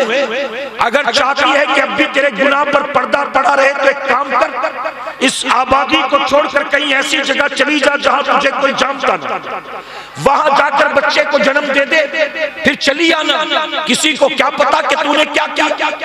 वो कहती मैंने शैतान का मशवरा कबूल कर लिया। तवज्जो से सुनिएगा। अपनी आबादी को छोड़कर एक जंगल की तरफ चली गई। मुझे पता था कि जंगल में कुटिया थी। मैंने कुटिया में पनाह ली। वक्त गुजरता रहा, यहाँ तक कि मेरे घर एक लड़के की विलादत हुई, एक बेटा पैदा हुआ। चंद दिनों तक मैंने बच्चे को सीने से लगाया, अपना दूध पिलाया, कुछ दिन तो उसके साथ रही। उसके बाद अब इरादा हुआ वापस आने का। जब इरादा वापस आने का हुआ तो एक बहुत बड़ी मुसीबत मेरी आंखों के सामने थी। मैं तो जाती हूँ, इस बच्चे का क्या करूं? अगर लेकर जाऊंगी तो लोगों को पता चल जाएगा बिन ब्याही माँ कैसे बन गई, और अगर छोड़कर जाती हूँ या तो जंगली दरिंदे खा जाएंगे या तो भूख प्यास से मर जाएगा। अब करूं तो क्या करूं, समझ में नहीं आता। बनी इस्राइल की वो औरत कहती है अल्लाह के नबी, एक बहुत बड़ी मुसीबत का पहाड़ मेरे सामने खड़ा था, मुझे बचाना भी था अपने आप को और बच्चे को भी, क्या करूं समझ में नहीं आता। कहती शैतान फिर मुझ पर गालिब आया। शैतान ने कहा ऐ औरत, बच्चे की मोहब्बत में मत पड़। अगर तू चाहती है तेरी और तेरे घर की और तेरे कबीले की इज्जत बाकी रहे तो तू इस बच्चे की मोहब्बत को दिल से निकाल दे। उसने कहा मैं क्या करूं? शैतान मरदूद कहता है जैसे तन्हाई में पैदा किया है वैसे ही तन्हाई में गला घोंट दे, जमीन का गड़ा खोद कर दफन कर दे, किसी को पता नहीं चलेगा कि तूने क्या किया। वो कहती शैतान के मशवरे को मैंने कबूल किया। जिसे सीने से लिपटा कर दूध पिलाया था उसी के नर्म नाजुक गले पर अपने दोनों हाथों को मैंने डाला और उसके गले को घोंटना शुरू कर दिया। कहती मैं ताकतवर थी, बच्चा नाजुक था, आखिर कितनी देर तकलीफ बर्दाश्त कर सकता। यहाँ तक कि उसने आखिरी हिचकी ले ली। मुझे यकीन हुआ कि अब मर चुका है। मैंने वहीं पर गड्ढा खोदा, बच्चे को दफन किया, दफन करके वापस चली आई। अपनी आबादी में आई तो किसी को कानों कान पता न चला मैंने कितना बड़ा पाप किया है, मैं कितनी बड़ी गुनाहगार हूँ, किसी को खबर न थी। मैं आई, लोगों ने इज्जत की नजर से देखा, मोहब्बत की नजर से देखा। ऐ मूसा अलैहिस्सलाम, आज कई साल गुजर चुके हैं, इतने सालों तक किसी को पता न चला कि मैंने कितने बड़े बड़े गुनाह किए, लेकिन आज अचानक मेरा ज़मीर जागा है, मेरी गैरत बेदार हुई है और मेरा दिल पुकार पुकार कर कहता है दुनिया में तूने जो भी गुल खिलाए उस पर तूने पर्दा डाल दिया, लेकिन बता कयामत के दिन क्या होगा। अपने कबीले खानदान घर वालों से तूने अपने पाप को छुपा लिया, लेकिन कयामत में अल्लाह तबारक तआला जब एक एक करके तेरे गुनाहों से पर्दा उठाएगा तब बता तेरा क्या बनेगा। वो कहती मूसा अलैहिस्सलाम, मुझे आज एहसास हुआ अपनी गलती का, इसलिए चाहती हूँ कि आप मेरे लिए दुआ कर दे, अल्लाह मुझको माफ फरमा दे। जैसे ही मूसा अलैहिस्सलाम ने सुना, आपने जलाल में अपना चेहरा फेर लिया और फिरने के बाद कहते हैं ऐ औरत फौरन मेरे घर से बाहर निकल जा, इससे पहले कि अल्लाह का अज़ाब तुझ पर नाजिल हो, मेरे घर से निकल जा। वो इसरार करती रही आप मुझे माफ कर दे, आप मेरे लिए दुआ कर दे, इसलिए मैं नहीं बता रही थी कि मैंने क्या गुनाह किया है। मूसा अलैहिस्सलाम फरमाते तू जाती है कि नहीं जाती, अगर नहीं गई तो धक्के मार कर निकाल दूंगा। वो औरत रोती बिलखती बेचारी ना उम्मीद होकर मूसा अलैहिस्सलाम के कमरे से बाहर निकल गई। अभी चंद कदम गई थी, मूसा अलैहिस्सलाम की खिदमत में जिब्राइल अलैहिस्सलाम हाजिर आते हैं। जिब्राइल ने आकर सलाम किया और सलाम करने के बाद अर्ज करते हैं अल्लाह के नबी, अल्लाह फरमाता है मूसा से पूछो वो औरत कितनी उम्मीदें लेकर आई थी, आखिर मूसा ने खाली क्यों लौटा दिया, मूसा ने उसके हक में दुआ क्यों नहीं की। तो जानते हो मूसा अलैहिस्सलाम क्या फरमाते हैं? मूसा अलैहिस्सलाम फरमाते हैं जिब्राइल तूने नहीं देखा कितने गुनाह करके आई थी, इतने बड़े बड़े गुनाह करने के बावजूद ये चाहती है कि अल्लाह इसे माफ कर दे। इसने जिना किया, नाजायज बच्चे को जन्म दिया, अपनी औलाद का गला घोटा, इतने बड़े बड़े जुर्म और चाहती कि अल्लाह माफ कर दे। इसीलिए मैंने उसको घर से निकाल दिया। इसका जुर्म कभी माफ नहीं किया जाएगा। जानते हो जिब्राइल अलैहिस्सलाम ने क्या किया? जिब्राइल अलैहिस्सलाम अर्ज करते हैं अल्लाह के नबी, अल्लाह फरमाता है क्या मैं मूसा को ये ना बता दूं इस औरत से बड़ा भी कोई मुजरिम है, इस औरत से बड़ा भी कोई पापी है। मूसा अलैहिस्सलाम कांप गए। आप फरमाते ये औरत जो जानिया है, नाजायज बच्चे को जन्म देने वाली, औलाद का गला घोंटने वाली, इससे बड़ा मुजरिम कौन हो सकता? जिब्राइल अलैहिस्सलाम अर्ज करते हैं अल्लाह फरमाता है मूसा से कह दो मेरे हबीब की उम्मत का वो शख्स जो जानबूझकर अपनी एक वक्त की नमाज को कज़ा करता है, अल्लाह के नजदीक इस औरत से बड़ा गुनहगार। अब बताइए हमने जिना तो नहीं किया, हमने किसी का कत्ल तो नहीं किया, लेकिन अल्लाह के नजदीक उस औरत से बड़े गुनाहगार हैं जब हम जानबूझकर अपनी नमाजें कज़ा करते। मेरे प्यारे आका के पैरवानों, आज जुमा का दिन था, दोपहर में लोगों ने अल्लाह के घर का रुख किया हुआ। 2 रकात नमाज़े जुमा अदा करने के बाद जब पलटे तो अब अगले हफ्ते तक अल्लाह के घर का रुख भला कौन कौन करेगा बताएं? कौन है जो पलट कर जाएगा फज्र पढ़ने? कौन है जो पलट कर जाएगा ज़ोहर असर मगरिब और इशा पढ़ने? मेरे प्यारे आका के पैरवानों, मैंने मुसलमानों को देखा जुमा के दिन फज्र के वक्त मजे से सोते पड़े रहते हैं, और जब जुमा की 2 रकात पढ़ने आते हैं तो मस्जिद वालों को गवाह बनाकर पहले उस दिन की फज्र की कज़ा पढ़ते और उसके बाद फिर फर्ज पढ़ते। अभी की बात, ईरान कुरान की बात नहीं, हिंदुस्तान की बात। माजी करीब में हमारी जमात के एक बुजुर्ग आलिम गुजरे, बुढ़ापे की वजह से आंख के ऑपरेशन की नौबत आ गई। डॉक्टर ने उनकी आंख का ऑपरेशन किया, तवज्जो है ना आपकी? डॉक्टर ने आंख का ऑपरेशन किया। ऑपरेशन करने के बाद डॉक्टर ने कहा बाबा अभी जख्म ताजा, टाके हरे हैं, नमाज में एहतियात करिएगा, सजदा मत कीजिएगा, सजदा करेंगे आंख पर प्रेशर आएगा, हो सकता है टाके टूट जाएं, खून बहने लगे, तकलीफ होगी। 3 दिन सजदा मत करिएगा। अपने घर आए, लौट कर घर आने के बाद बीवी से कहते 3 दिन मेरे लिए रोटियां मत बनाना, 3 दिन मेरे हिस्से का खाना मत बनाना। बीवी ने कहा क्या बात कर रहे हैं आप? मैं तो आपके साथ थी, डॉक्टर ने कहा है 3 दिन सजदा मत करना, खाना खाने से थोड़ी ना मना किया। तो जानते उन्होंने क्या जवाब दिया? उन्होंने जवाब दिया मैं भी जानता हूं डॉक्टर ने सजदा करने से मना किया है, खाना खाने से मना नहीं किया, लेकिन बता जिसका सजदा ही नहीं करूंगा किस मुंह से उसकी दी रोटियां खाऊंगा, किस मुंह से दी हुई उसकी नेमतें खाऊंगा। मैं अगर आपसे पूछूं नाश्ते में आज आपने क्या खाया था, दोपहर में क्या खाया था, रात में क्या खाया था, पूरे हफ्ते भर कितना चिकन खा गए, कितना मटन खा गए, कितनी रोटियां खा गए, कितनी चाय पी गए, कितनी बिरयानी पुलाव चावल खा गए, कितना किलो खाया, कितना वजन खाया, कुछ भी क्या क्या नेमतें खाया, कुछ भी याद नहीं होगा। हफ्ते भर जिस अल्लाह की दी नेमतें मजे के साथ खाता है उस अल्लाह का शुक्र अदा करने के लिए वक्त नहीं है। उस अल्लाह का शुक्र अदा करने के लिए हफ्ते में एक बार अल्लाह के घर जाता है और जुमा की 2 रकात पढ़कर भागता है, न पहले की सुन्नतें पढ़ता है न बाद की सुन्नतें पढ़ता है। ऐ सरकारे मदीना के पैरवानों, कयामत के दिन अल्लाह हमसे रस्म रिवाज का हिसाब नहीं लेगा, कयामत के दिन अल्लाह हमसे सबसे पहले नमाज का हिसाब लेगा। ख्वाजा जुनैद बगदादी रहमतुल्लाह अलैह। अब 2 बातें अर्ज करूंगा आखिर में, एक आपके लिए, एक हमारी बहनों के लिए। इजाजत है आप?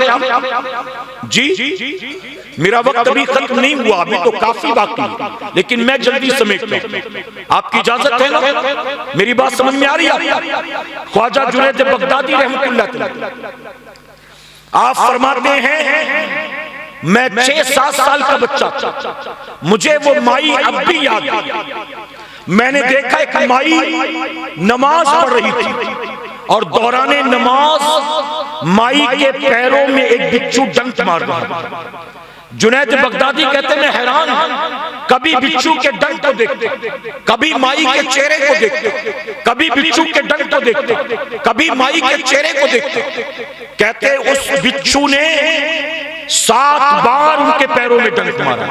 7 बार। आप सोचें, ये जो यहां लोग बैठे हैं, अगर इस भीड़ में अल्लाह न करे कहीं से आकर निकल कर कोई बिच्छू किसी के पैर में डंक मार दे, एक बार मार दे, पूरी महफिल को अपने सर पर उठा लेगा कि नहीं उठा लेगा? अब बताओ, एक बार बिच्छू डंक मारे तो इंसान कंट्रोल में नहीं रहता, तकलीफ बर्दाश्त नहीं। उस बूढ़ी औरत को 7 बार डंक मारा। जुनैद बगदादी कहते चेहरे पर कोई दर्द, कोई तकलीफ, कोई परेशानी, कुछ भी नहीं, खुशू और खुशू के साथ नमाज पढ़ रही। जब माई ने सलाम फेरा, मैंने आगे बढ़कर सलाम किया। सलाम करने के बाद कहा, माई मैं हैरान हूं, जब तू नमाज पढ़ रही थी तेरे पांव में बिच्छू डंक मार रहा था, क्या तुझे दर्द ना हुआ? क्या तुझे तकलीफ ना हुई? अब सुनो, माई ने जो तारीखी जुमला कहा था, अगर ये बात दिल में बैठ गई तो कभी नमाज कज़ा नहीं करोगे इंशाअल्लाह। लेकिन दिल में बैठे तो सही, दिल में तो पता नहीं क्या क्या भर रखा है आपने। वो बूढ़ी औरत कहती, जुनैद जिसकी आंखों के सामने आखिरत की तकलीफें होना, उसके लिए दुनिया की तकलीफें कोई मायने नहीं रखती। ऐ जुनैद, मैं आखिरत की तकलीफ को दूर करने में लगी थी, अल्लाह ने मुझे दुनिया की तकलीफ से बचा लिया। आज मुसलमान आखिरत की तकलीफ से बचना तो दूर की बात, कभी याद भी नहीं करता। 2024 के इलेक्शन में क्या होगा इसकी फिक्र है। आपकी टिकट इसको मिलेगा कि उसको मिलेगा इसकी फिक्र है। अब ये एमएलए बनेगा कि वो एमपी बनेगा इसकी फिक्र है। ये जीतेगा कि वो हारेगा इसकी फिक्र है। इस बार आईपीएल में क्या होगा, इस बार वर्ल्ड कप में क्या होगा, इस बार इलेक्शन में क्या होगा, मुसलमान को इन सारी चीजों की फिक्र है और घंटों बैठा इस पर बातें करता रहता है। इस बार इसका क्या, उसका क्या, इसका क्या, उसका क्या। अरे दुनिया की फिक्र करने वाले जरा सोच, मरने के बाद तेरा कब्र में क्या होगा, मरने के बाद तेरा कयामत में क्या होगा, इसकी फिक्र कोई एमपी एमएलए नहीं करेगा। तुझे और मुझे खुद करनी, इसकी फिक्र कोई और करेगा कि जिसने मुझे वोट दिया कब्र में उसका क्या होगा, वो फिक्र करेगा। इसकी फिक्र तो हमें करना है ना कि कब्र में हमारा क्या बनेगा। मैदान कयामत में नामे अमाल दाहिने हाथों में दिए जाएंगे कि मुंह के बल घसीट कर जहन्नम की आग में डाला जाएगा। इसकी फिक्र हमें और आपको करना। जानते सुल्तान बाहू एक बुजुर्ग गुजरे, सुल्तान बाहू फरमाते, आप थके तो नहीं ना मेरे भाई जी? अगर जलसा 12:30-1 बजे खत्म होने वाला होता तो अब तक कब की मेरी गुफ्तगू मुकम्मल हो चुकी होती। लेकिन अब चलना भी तो सुबह तक है ना, तो आपको सुबह तक सुनना भी है और अभी दस्तार बंदी तो बाकी है, उसमें आपको शिरकत करना है इंशाअल्लाह। मेरे प्यारे आका के पैरवानों में अर्ज कर रहा था, सुल्तान बाहू अल्लाह के वली, तवज्जो से सुनिए आप। सुल्तान बाहू फरमाते हैं एक घोड़ा दिन में 70 बार अल्लाह का शुक्र अदा करता। अल्लाह तेरा बेपनाह करम और एहसान, तूने मुझे घोड़ा बनाया, अच्छा हुआ मुझे गधा नहीं बनाया। आगे फरमाते गधा दिन में 70 बार अल्लाह का शुक्र अदा करता है, अल्लाह मुझे गधा बनाकर पैदा किया गया। लोग मुझे हकीर जानते हैं, लोग मेरा मजाक उड़ाते हैं, लेकिन फिर भी तेरा बेपनाह करम और एहसान, मैं गधा बनाकर पैदा किया गया। अच्छा हुआ मुझे कुत्ता बनाकर पैदा नहीं किया गया। आगे फरमाते कुत्ता दिन में 70 बार अल्लाह का शुक्र अदा करता है, अल्लाह मैं कुत्ता बनाकर पैदा किया गया। कूड़े करकट के ढेर पर पड़ा रहता हूँ, गिरी पड़ी सड़ी गड़ी चीजें खाता हूँ, लोग लुटकारते हैं, मारते भगाते हैं, फिर भी तेरा करम और एहसान है, मैं कुत्ता बनाकर पैदा किया गया।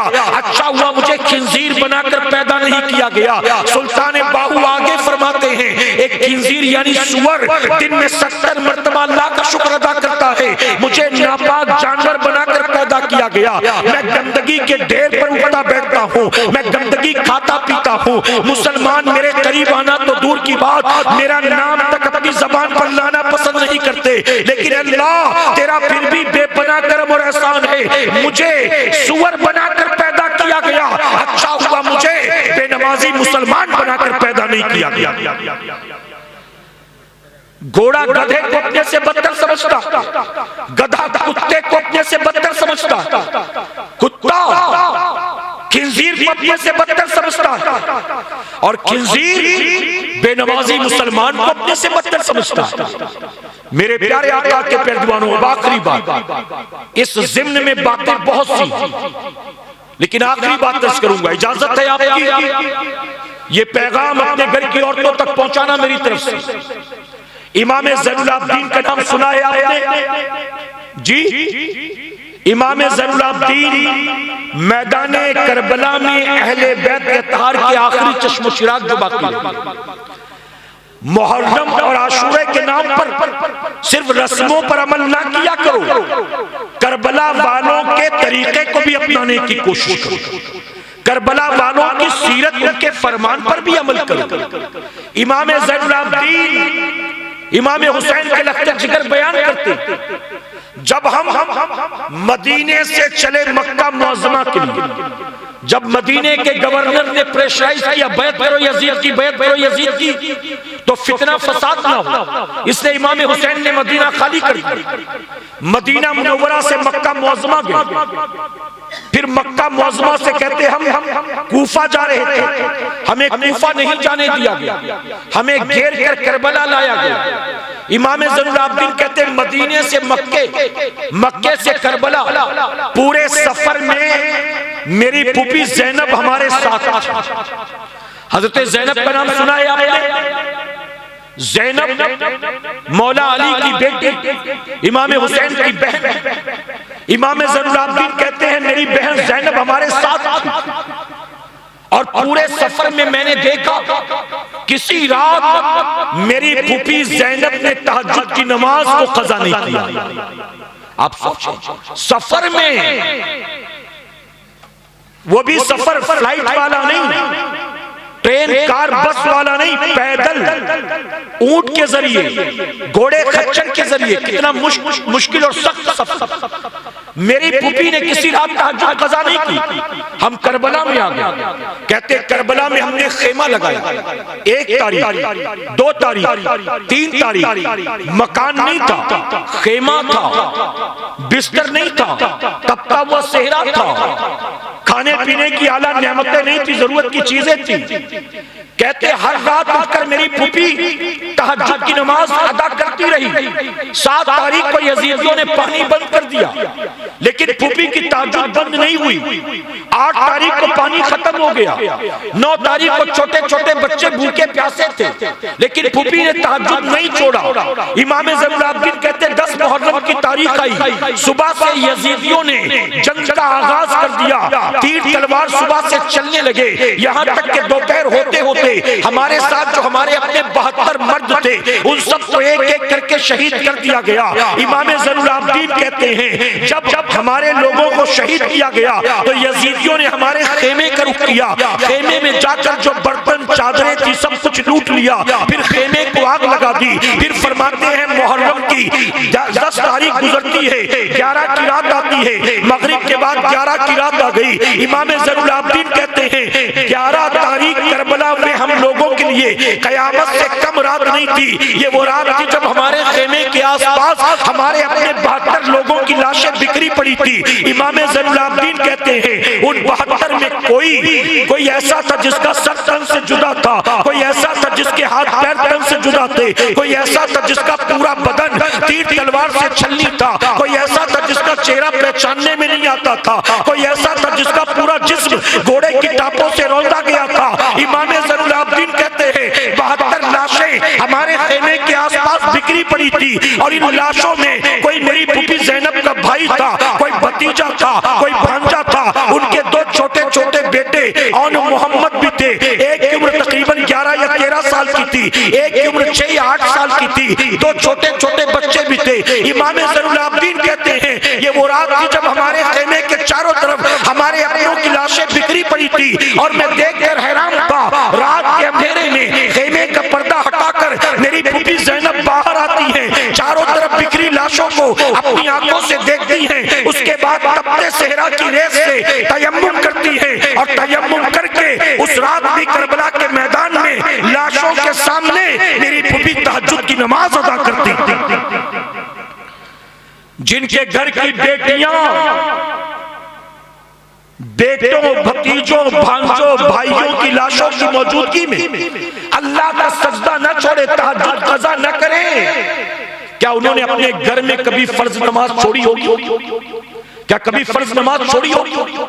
लेकिन आज उन्हीं का सदका खाने पीने वाले, उनसे मोहब्बत का दावा करने वाले, करबला वालों का तीजा भी करेंगे, 40वां भी करेंगे, ताजिया भी बिठाएंगे, नगाड़ा भी बजाएंगे, अलम भी उठाएंगे, रस्मों रिवाज के नाम पे सब करेंगे, लेकिन हजरत ज़ैनब की तरह नमाज की पाबंदी नहीं करेंगे, इमाम हुसैन की तरह नमाज की पाबंदी नहीं करेंगे। अपने अंदर दीनी बेदारी पैदा करो।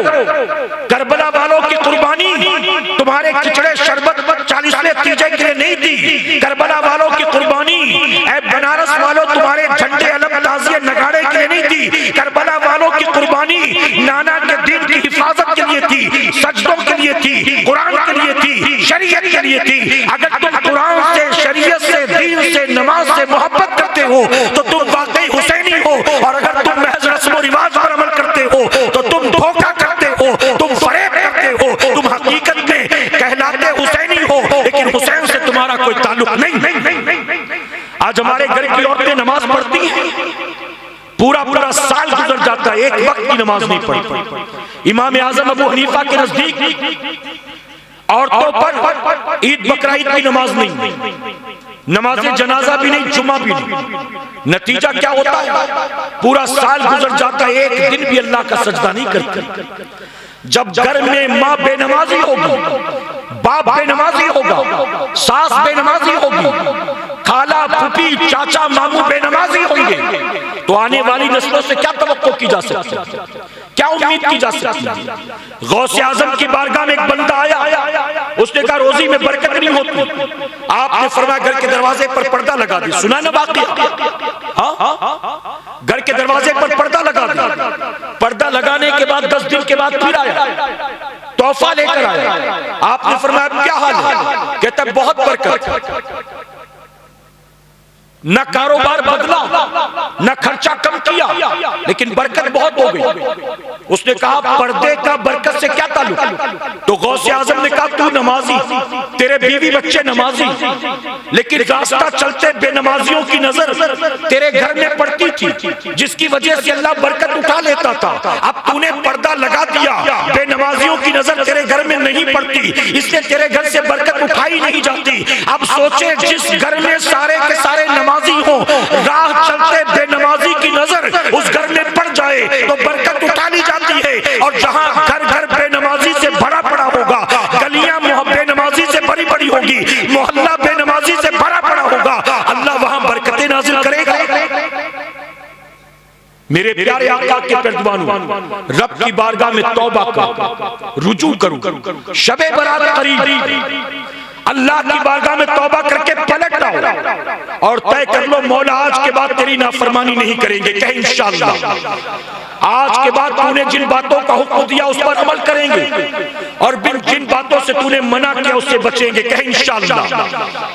मेरे प्यारे आका के पैरवानों, आप तवज्जो के साथ सुन रहे थे, पीछे जो बैठे, दाएं जो बैठे, सब इत्मीनान से सुन रहे थे। बस 3 लड़के पता नहीं इनको मेरी तकरीर में चुटकुला सुनाई दे रहा था, ये मेरी शक्ल जोकरों जैसी है, ये कंटिन्यू हंस रहे थे पूरे बयान में। अल्लाह इनको भी हिदायत अता फरमाए। मैं इशारा नहीं करता कि वो कौन थे, वरना सबके सामने जलील हो जाएंगे। मैं बेइज्जत नहीं करना चाहता हूं, लेकिन वो तो जानते हैं कि वो वही थी। उनको चाहिए कि ऐसा ना करे दीनी महफिल में। उसकी वजह कि आप मेरे सामने कितना भी हंस लो, अल्लाह देख रहा है ना, अल्लाह देख रहा है। आप महफिल को डिस्टर्ब करके कोई सवाब नहीं पा सकते हो सिवाय गुनाह। नहीं सुनना है तो जाओ यहां से, निकल जाओ, घर जाके सो जाओ। क्यों अपनी रात बर्बाद कर रहे हो? नहीं सुनना तो उठो यहां से, भागो। लोगों को तो डिस्टर्ब ना करो ना कम से कम। लेकिन मेरी कौम की जवान की पोजीशन यही है, यही हाल है। कड़े डोरे धागे बांधेगा, बाली पहनेगा, कुत्ते बिल्ली गधे जैसे बाल कटाएगा, दीन नहीं सीखेगा, दीन नहीं सीखेगा। और दीन की बातें होंगी तो चुटकुले मजाक बयान कर रहे हैं आप, वो व्हाट्सएप देख रहा है, वो फेसबुक देख रहा है। कब सुधरोगे? मर जाओगे एक दिन, उसके बाद सुधरोगे? बताओ कब पलटोगे? अरे कम से कम मेरी कौम के जवानों इस लायक तो बन जाओ, ना बनो आबिद व ज़ाहिद मुत्तकी परहेजगार शब्बेदार, ना बनो इस लायक तो बन जाओ अब्बा मर जाए तो फातिहा तो कब्र पर जाके पढ़ सको। कम से कम ये ना कोई बच्चा भेज दो अब्बा की कब्र पे फातिहा करवाना। बाप तेरा जन्नत में जाएगा और फातिहा किसी गरीब का बच्चा आके करेगा। तेरे बाप की जन्नत के लिए कोई और आए फातिहा करने, तू इस लायक नहीं बनेगा। हमने देखा किसी सेठ साहब का इंतकाल होना, गांव का कोई चौधरी मर जाए, जमींदार मालदार मर जाए, मदरसे के छोटे छोटे बच्चे 12-14 साल के पारा लेकर बैठते हैं और 32 साल का उस सेठ का बेटा तस्बीह लेके बैठा होता है साइड, या तो तस्बीह भी नहीं। हमने बाज बेगैरत ऐसे देखे तस्बीह भी नहीं, अंदर बाहर करता रहेगा, ऐसा लगेगा इंतजाम में लगा होगा, सारा इंतजाम यही कर रहा है। और बच्चे बैठकर तेरे बाप की जन्नत के लिए दूसरों के बच्चे कुरान पढ़ेंगे और तू इस लायक नहीं कि अपने बाप की कब्र पर फातिहा भी कर सके। दीन सीखो, दीन जिल्लत और रुसवाई से बचना चाहते हो, दीन सीखो, शरीयत की पाबंदी करो, नमाज की पाबंदी करो, नबी की सुन्नत के आमिल बन जाओ। अल्लाह अपने महबूब पाक के सदके हमें आपको सबको कहने सुनने से ज्यादा अमल की तौफीक अता फरमाए। दरमियाने गुफ्तगू मुझसे जाने अनजाने में किसी तरह की गलती खामी रह गई, आप सबको गवाह बनाकर सच्चे दिल से तौबा करता हूँ। रब मेरी तौबा कबूल फरमाए और हमारी इस महफिल पाक को मेरा करीम क़यामत में हम सब के लिए, हमारे वालिदैन के लिए बख्शिश और निजात का जरिया बनाए। वमा अलैना इल्लल बलाग। अस्सलामु अलैकुम।